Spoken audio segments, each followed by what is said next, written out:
The night the confetti stuck to our shoes and the band played At Last, he kissed my cheeks, my forehead, my knuckles, and held my face the way a careful sculptor holds a model. He leaned in as if to drink from me and then paused. His breath trembled. Over my shoulder, an aunt shouted for one more picture. Someone clinked a glass, and Daniel smiled the way men smile at the end of summer when the sun is still warm, but already leaving. "Let's go," he whispered. "Just you and me." In the suite, though, under the rainforest weight of the hotel's white duvet, he didn't reach for me. He said it as if it were a prayer or a pledge he had sworn before a court. My body, my choice. The words were familiar. Ones I'd marched behind, held on cardboard, repeated to women whose hands I squeezed at clinics and rallies. He said it without anger. "I need time," he added. "Is that okay?" "It is okay," I told myself that night. Consent isn't a bargaining chip. It's the ground we walk on. I tucked myself against the cool edge of the sheet while moonlight feathered the wall. We could hold space and still be married. We could be careful and brave. After the honeymoon, we rented a townhouse with a balcony that faced a rustling sugar maple. Daniel lined the windowsills with succulents and kept the fridge neat and labeled. He left supportive notes on the kettle, ridiculous post-its that made me laugh. "You're doing great, T-Hero." He was affectionate in public, his palm at the small of my back, his fingers threading mine. At night, he turned the latch on the guest room door, told me the couch was better for his back. "I promise it's not you," he said. "You are luminous. I just need to move at my pace." Weeks passed. My pace became, "I'm working on it." "I'm working on it" became, "Please don't pressure me." He said the last part gently, so gently it felt like I had been scolded, not with a slap, but with a hand over a candle flame. Slow heat, invisible pain. I gave him gentle in return. I suggested therapy. He said he was considering modalities. I bought books. He stacked them like coasters. When I tried to talk, he kissed my forehead and told me to sleep. "I love you," he said. "You know that." Love became the relief I felt when he laughed with me over pancakes, when he remembered the exact way I liked my coffee. Love became the absence of anger. Love became something that could be proven with clean counters and quiet words. "Maybe he's asexual," my friend Nisha said. She's a lawyer who keeps her confidence like a locked drawer. "Maybe he thought marriage would change it, and now he's ashamed." Her voice was kind. "But Cameron," she calls me by my name the way people do when they're about to push, "your boundaries matter too." I told Daniel that night, carefully, that a marriage is a place both people live. I said I could be patient and tender and open, but I wanted us to be in the same room, literally and figuratively. He looked stricken, then defensive, then calm. "My body, my choice," he repeated, softer, as if afraid the walls might judge him. "I will not be coerced into a timeline." He delivered the word coerced like a gavel knock. Coerced. I swallowed. "I'm not trying to coerce you," I said. "I'm trying to be married to you." He leaned forward, eyes shining. "Then be married to me. Just be." So I tried. We hosted friends. We went to his mother's birthday, where he told the story of how we met, at a volunteer drive for winter coats, editing it into comedy, making a joke about me wrestling him for the last medium-sized parka. Everyone laughed and looked at me with a fondness that felt like a borrowed coat. Too big, sleeves trailing. On the drive home he hummed, thumb beating the steering wheel in time. He looked like an advertisement for happiness. I wondered if he had learned it as a second language. One night, after he'd fallen asleep on the couch with his laptop half open to spreadsheets, I went to the balcony and looked out at the maple. The leaves were glassy with rain. I pressed my palms to the rail until the chill burned. If I asked for intimacy, I was a violator. If I didn't, I was a door no one entered. The words I believed in were being used like shields in a war I had never wanted to fight. 3 months in, I noticed a rhythm to his refusals. On the nights he attended Ascension Circle, a weekly gathering, he'd called it, for entrepreneurial men committed to ethical living. He wouldn't come home until almost midnight. He'd shower, scrub his hands until they were pink, and go straight to the guest room. I told myself not to make stories, but stories began to make me. Once, in the grocery store, a teacher from my high school said she'd seen Daniel downtown with a woman. Tall, chestnut hair, long green coat. "Handsome couple," she said, and then clapped a hand over her mouth. "Oh, I didn't mean..." "I'm sure it was nothing." I laughed too loudly and said it was probably a client. "He's not a consultant," I remembered immediately afterward. His startup sold personal development curriculum online, all sleek graphics and rising arrows. At home, I asked him about his night. "Good," he said, pressing a kiss to my temple.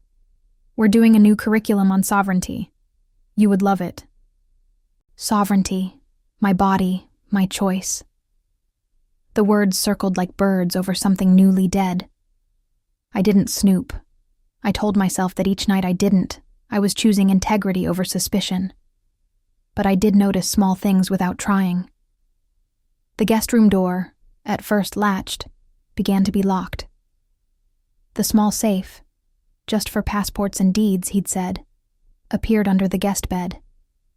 His second phone, thin as a leaf, spent its days in the pocket of his coat, the coat he never hung but kept draped over a chair like a sleeping animal.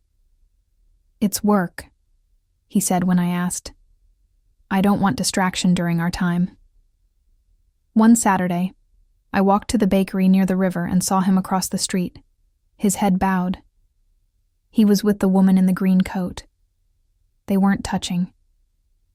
They stood close, as if a quiet pact were a small, warm thing between them, which they didn't want the wind to carry off. I told myself to go say hello. Told myself I was his wife. My feet did not move. They separated, and he walked away with the brisk purpose of someone who'd been given a mission. I kept the vision for a day. Then the day cracked and leaked into the next. On Tuesday, I told him we needed to talk. He tilted his head, patient.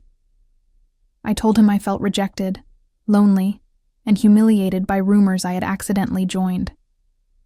He took my hands and a calm fell over his face, a kind that tried to drape itself over me. "We are setting a precedent for our marriage," he said. "We are building on respect. You know I would never violate your body. I am asking you to honor that too. Affection doesn't have to mean the thing you think it means." "The thing I think it means," I repeated, as if intimacy were a slang term he was correcting me on. He kissed my hand, once, twice.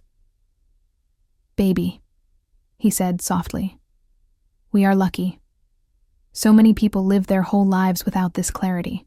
I slept in our bed that night with my eyes open, the ceiling fan carving the dark gently into quarters. I thought about everything I had once believed about consent, that it was not a bargaining chip, not a trump card, not a cudgel. It was a sentence you wrote together. I had never imagined someone using it to hide inside. The next afternoon, Nisha came over with takeout and a kind of fierce, practical radiance only she can manage. "I know a therapist," she said. "Trauma-informed, sex-positive, no nonsense. If he won't go, you should. Your voice deserves a quiet room." I went. I sat on a sofa that had the exact texture of a summer lemon and told Dr. Haynes about the sound of the lock at midnight, the slogans that slipped like clean stones from his mouth, the way he made deference look like a medal he wore. Dr. Haynes listened, nodded, and asked how I felt when I saw the woman in the green coat. "Like I was holding a ticket to a movie and watching the real show through the door of the theater," I said. "Like everybody else could see the plot but me." "Let's name something," Dr. Haynes said. "Consent is about freedom from force. It's also about honesty. When slogans are used to deflect accountability, they become control dressed as virtue. The word control hung in the air like a held breath. That weekend, I told Daniel I needed a plan. I told him I wanted transparency. He sat at the kitchen table, hands tented. He is beautiful when he speaks in measured sentences, an orator in a linen shirt. Your expectations, he said, sound like ultimatums. Then this is an ultimatum, I replied. Couples therapy, this month. Move back into our bedroom by the end of it, or we separate. No more weekly ascension circle, and I need to meet the woman in the green coat. He smiled then, and the smile was small and tight.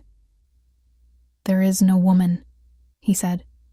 There are colleagues, there are supporters, there is my work, which you are trying to diminish, and... He closed his eyes, reopened them like an actor nailing the beat. My body, my choice. Do not be the person who argues against that. I'm not, I said, my voice starting to shake. I'm arguing for truth. His stare was suddenly flat and cold, like a lake with no wind on it. If you push me, he said softly, I will tell people you violated me.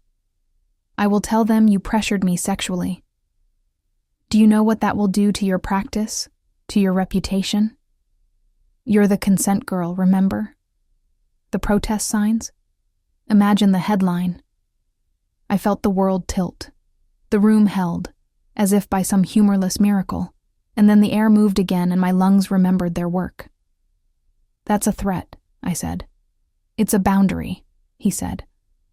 I left the table, shaking, and locked myself in the bathroom. I slid to the floor and pressed my ear to my knees to hear the beat of my own heart like proof. When I emerged, he was gone, his coat chair empty, his second phone missing. On the counter, my phone vibrated. The message preview displayed a name I didn't recognize. Avery. I heard you married Daniel. Little did he know I kept everything. If you want to talk, I can show you how he did this to me too. The room went unbelievably quiet, as if the house had been listening and decided to stop pretending.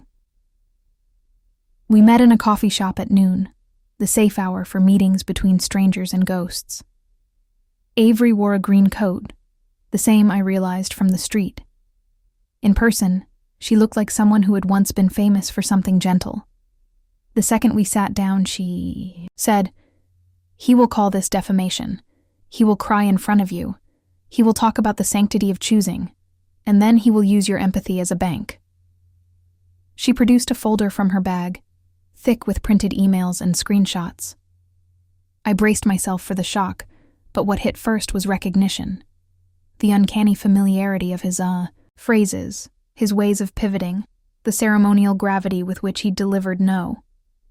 In one message, he'd written to her, "I am safeguarding my autonomy.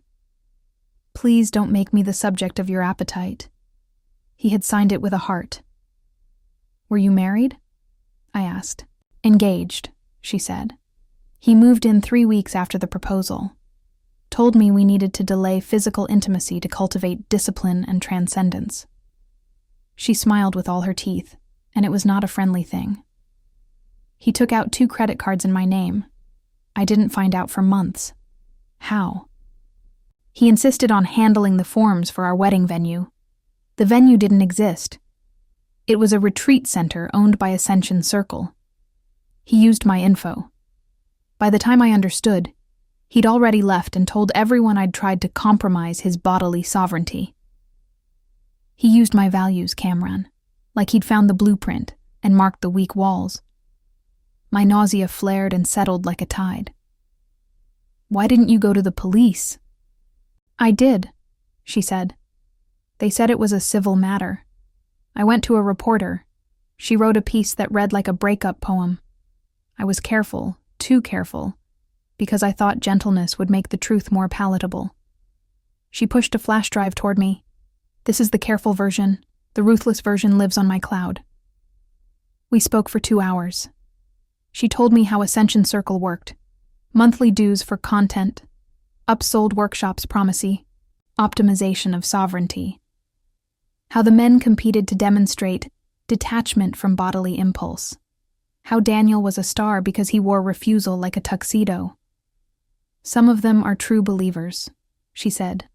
Some are tourists. Daniel is neither. He's a merchant. She showed me a recording of a session where Daniel told the group, "Partnership is a structure. Control the structure and you never need to raise your voice." I watched him on the screen and felt a sudden, disorienting tenderness for the boy he had once been, if such a boy had existed. Then I felt it long enough to distrust it. That night, I told Nisha everything and watched her face turn into a thing with facets. "We're done being careful," she said. "We're building a record." I gathered my own, calendar entries, messages where he'd declined intimacy via legalese, receipts from nights he said he'd been at Circle and had, instead, parked his car far from our street. I bought a small recorder and kept it in my pocket during conversations. I called Dr. Haynes and asked about documentation of harm that is not a bruise. She talked to me about coercive control, patterns of isolation, manipulation, and economic sabotage that courtrooms were only beginning to have words for. Daniel noticed my new carefulness the way an animal notices a weather change. He became sweeter, which terrified me. He cooked me breakfast, sent me playlists with songs from the year we met. He framed his refusals with pastoral metaphors. A garden must be tended. Seeds must be watered. Patience produces fruit. "I am not ready to share my body," he said. "And you should not want me before I'm ready." He made it into a moral test I was too principled to fail. I met Avery twice more. She gave me a list of Circle members whose wives or fiancés had omelets of erratic expenses and emotional starvation, as she called it. A few answered my emails. One, Marie, pressed her voice into the phone like a message in glass. He told me I was a predator, because I wanted to feel married. He told me my compassion branding was an act. Another had filed for divorce and was being sued for libel. "He says I ruined his business by describing my experience," she said flatly. "He keeps saying those same 4 words. My body. My choice." It is a phrase that sounds like a door opening. In Daniel's mouth, it was a door that swung shut and locked. The more I heard it, the more I understood that he had found a perfect instrument. Language that would make me hesitate for fear of betraying the things I loved. I took the flash drive to a journalist named Mina, who had covered non-physical abuse. We sat in a newsroom that smelled like dust and old coffee and moral nerve. She listened. "This is a pattern," she said, clicking through files, narrowing her eyes at the digital shine of Daniel's speeches. "He's using the aesthetics of ethics to hide exploitation." "I won't publish anything that violates his privacy," I said, even as my heart begged me to drop the gentleness like a stone. "I don't do hit pieces," she replied. "I do patterns, and I cite. You get me corroboration, you get me contracts and bank statements and 5 people on the record, and I'll give you a story that is not simply pain at scale." We built the file. It was both thrilling and hideous. I slept with my phone under my pillow like a teenager. At work, I did my job with a steady hand and left 5 minutes early for interviews. I was living a secret, the way he had made me live one, except mine had receipts and dates. When I felt the old guilt, I spoke aloud in my car so I could hear my voice and measure it. This is not revenge. This is rescue. For me. For whoever reads it with that the plot makes sense shock. The confrontation happened on a Tuesday because of course it did. Because life likes to dress itself in plain clothes when it means to change. He came home early, unexpectedly, humming. I sat at the table with Nisha beside me and Dr. Haynes on speakerphone and a stack of papers in a folder I had labeled, in a small act of gallows humor, sovereignty. He saw Nisha. He saw the folder. He laughed, delighted, as if we had planned a surprise party poorly. "Oh," he said, "an intervention." "An accounting," Nisha said. I told him I had spoken to Avery. I told him I had seen the woman in the green coat, and now knew her name, her timeline, her balance transfers. I told him I had a journalist and a file, and a monsoon of firm words. "We can do this quietly," I said.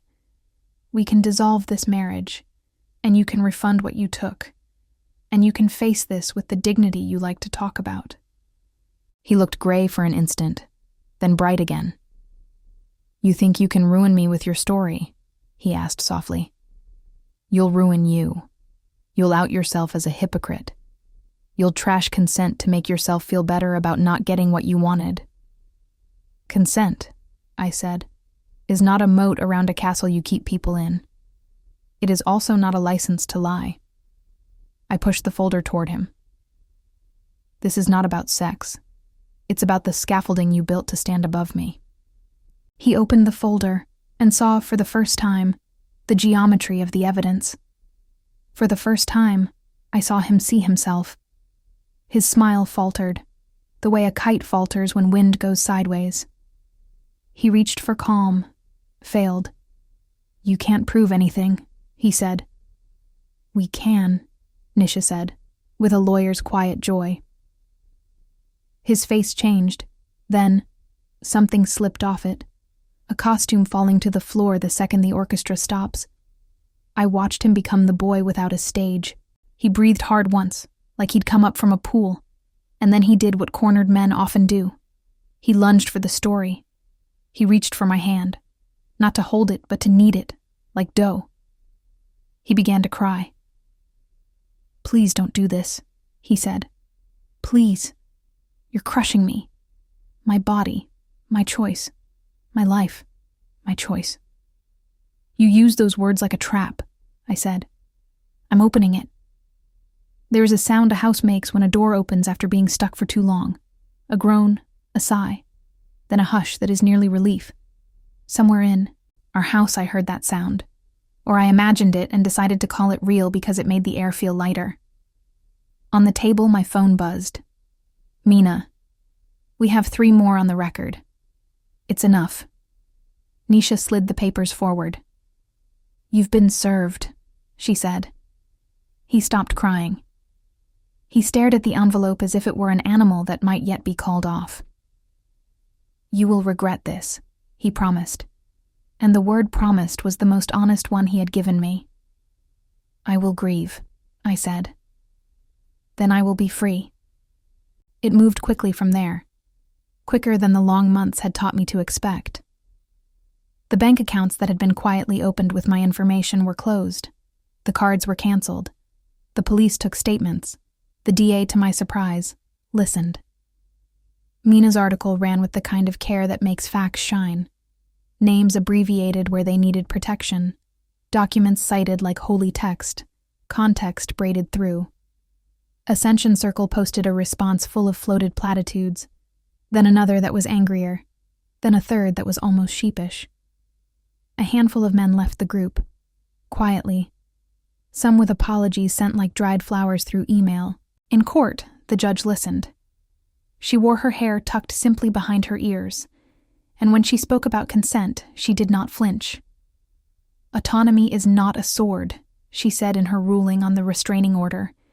"It is a shield, and you cannot wield it against those you vow to love." The words did not undo anything. They did not return nights or soften memories. But they recognized me, and recognition can change the geometry of a person's posture. Afterward, I went home to the maple turning copper in the fall. I made tea. I walked room to room naming things: chair, lamp, rug, sky. My phone vibrated with messages. Some from women I had never met who felt less alone. Some from men who had thought they were righteous and were slowly, painfully, undoing the knot of the story Daniel had taught them. I answered what I could. I put the phone down. I sat on the floor and leaned my back against the wall, because sometimes you need to see the dust on your baseboards and remember you are still in a world where dust gathers and can be cleaned. I started recording conversations about coercive control and the misuse of moral language. I asked people to tell me when they had been made to feel like villains for wanting ordinary closeness.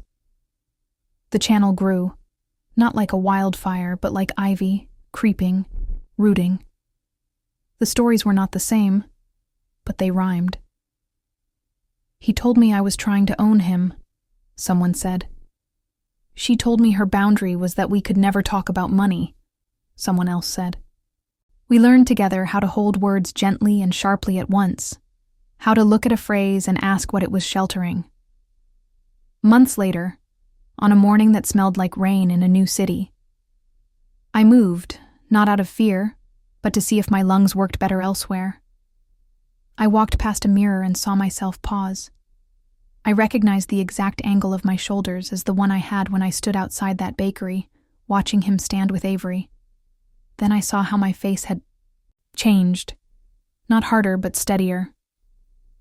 I thought of him, briefly, like a character who exits a second-act stage and does not return. Avery texted me a picture of her new dog wearing a bow tie. "We keep our promises to ourselves now," she wrote. I texted back a photo of the maple in our old yard taken the day before I left, leaves held up to the sky like candles. "We do," I wrote, and set the phone down. There is a way, I've learned, to tell your story without letting it own the room. You open the door. You let in air. You say the words that were used like weapons, and you take their blades off, and you put them on the table. You do not smash them with a hammer. You label them. You say, these are tools, and they are powerful, and they can hurt, and we will use them only to build. I did not win. That's a myth for competitions. I did not even recover something I lost, because some things do not return. They metamorphose. I transformed. I stopped negotiating with a threat and started living with a truth. My body, my choice. My life, my choice.